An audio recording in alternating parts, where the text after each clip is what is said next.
Alright, hey guys, welcome to another video. In this video, we're going to go over the 5 things that I absolutely love about my Golf R. First thing I want to touch on is the infotainment.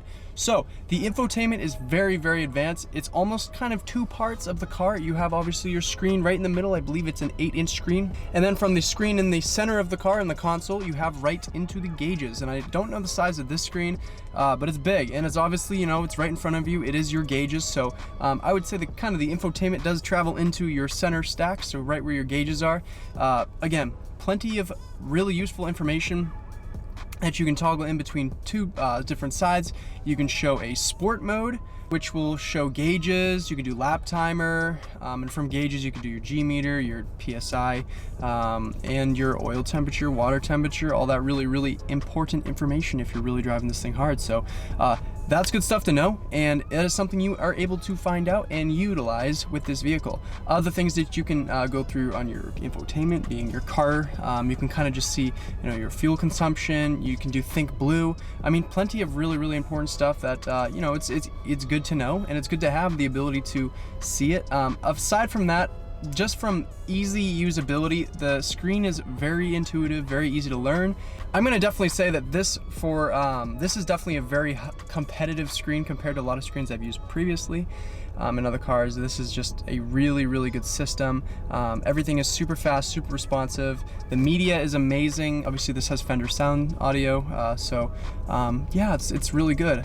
It's really easy to find car settings, and it's really just easy to find anything. Really, you can find anything you possibly want to know about this car, even service intervals. So yeah. So on to the next thing that I absolutely love about this Golf R. Well, it's definitely going to be the comfort and visibility. Being a hatchback, the visibility is easily one of the best for its size. Obviously it's a compact car, but it does, you know, it has the hatchback, so it kind of just slopes along. It stays consistent, so your windows are pretty tall and you have a lot of visibility. The blind spots are pretty minimal, and this does have blind spot monitoring, so it really wouldn't matter. I still have full visibility around me. And then as far as comfort goes, seating position kind of also allows better visibility too. I'm sat kind of upright. You can definitely move your seat around a lot to find your own perfect position, which again really touches on the comfort part. But again, these seats are super comfortable, they really hold you in, so you're not really moving around a lot. So again, you're really just focused on driving. You're not really focused on keeping yourself in the seat like some other cars where you kind of float around. And definitely in a Golf R, you want to be held into the seat. This car can put down some G's. So again, really, really aggressive seat. And I'm not going to say aggressive in a bad way. I'm going to say aggressive in a good way, because these are very comfortable. They're pleather. I don't believe they're natural leather, so it's not a real hide, but I say the pleather in my last GTI was extremely comfortable. It held up pretty nicely. There was no cracking at all. It all depends on how you get inside the vehicle, you know, to how long these seats will truly last for you. But again, my GTI, perfect. They're the same exact seats, and they ride very comfortable. It's really easy to find a seating position that you like, as well as the bolsters. They hold your legs and your back in as well, and you have lumbar support as well, and you can move that up and down and obviously back and forth. So super, super great. It's honestly one of the best things in this car, so that's why it made it on the list. The next thing that I'm definitely going to say is one of the best things about this car is the practicality. It is a hatchback. It is obviously a compact car, but because it is a hatchback, like I keep saying, super, super easy to live with. Plenty of storage space to really haul anything. I move in and out of my college dorm and now my apartment with this. So guys, these cars are very, very easy to live with. They have plenty of space. I believe 18 with the seats folded up cubic feet of space, and when they're folded down, I think up to 58 or so. I could be wrong on those numbers. I'll post them below the exact numbers so you guys know. But plenty of space. Really, you can hold a lot in these cars. Obviously, when they fold the seats down, they don't fold completely flush, but they fold, I would say, flush enough. And you really can't beat that. That's honestly one of the best things about this car. Living life, you can easily do it with your Golf R. All right, so on to the next thing that I really like about this car is definitely the drive modes. So there are 5 drive modes that you guys need to know about. The first drive mode is Eco, then it goes to Comfort, Normal, Race, and Individual mode. And the Individual mode lets you pretty much tailor the car to whatever drive mode that you prefer. Honestly, it really allows you to, you know, make the car to something that you would really like. Personally, I go with a full, kind of soft everything aside from the full, you know, I do the race, let's see, actually I'll show you guys. So, all right, now when we're into our individual setting, we can scroll through so we can change our dynamic chassis control. So these are pretty much my settings for the custom setting right here. Not too shabby. It's pretty, this is kind of how I prefer it, because it just doesn't kill you with the suspension being in race mode. Even though the suspension isn't that stiff in race mode, this is just my preferred custom setting.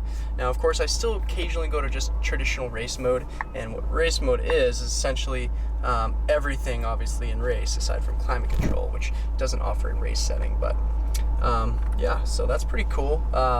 Again, the drive modes are significantly different among every single one.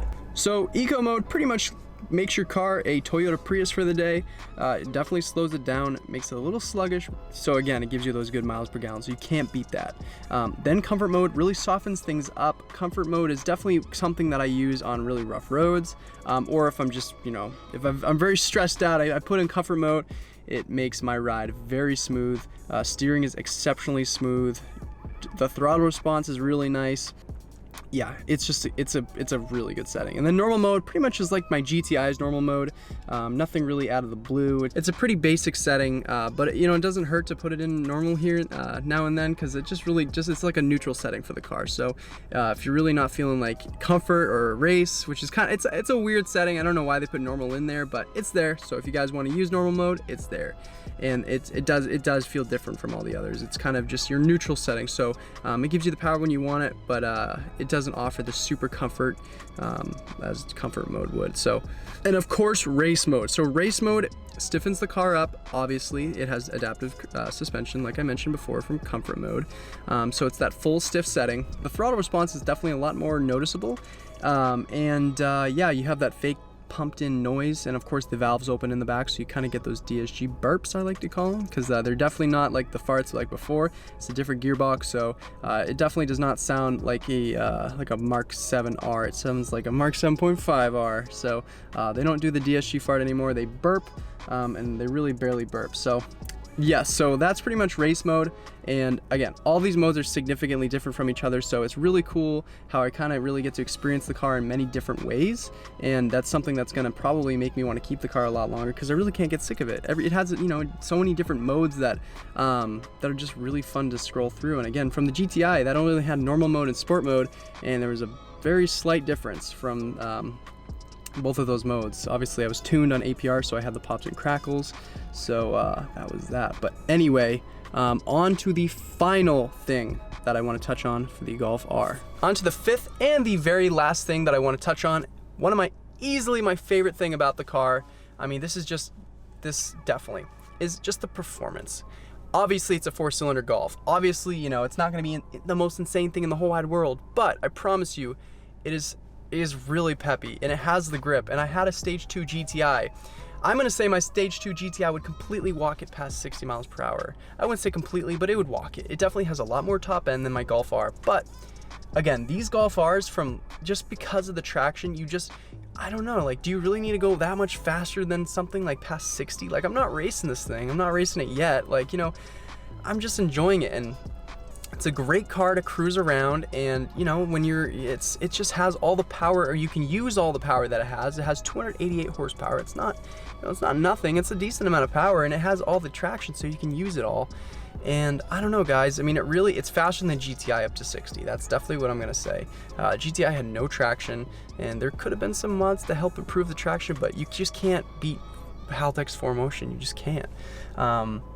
If you're comparing it to just a front-wheel drive GTI. So again, I love my GTI. I miss it so much, but the all-wheel drive in this car really allows me to enjoy this thing without really properly just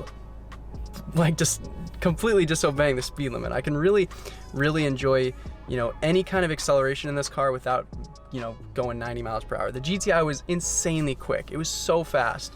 And this thing is really quick up to 60, and then 60 kind of, gets a little sluggish. A tune will fix that, but not yet, guys. Don't get too excited.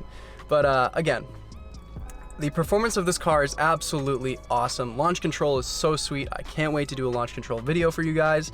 I'll do some reactions as well. That would be awesome. Hopefully you guys enjoyed the video. Hopefully this helped a lot of you guys out there who are thinking about buying a Golf R, because these are definitely 5 things that I like.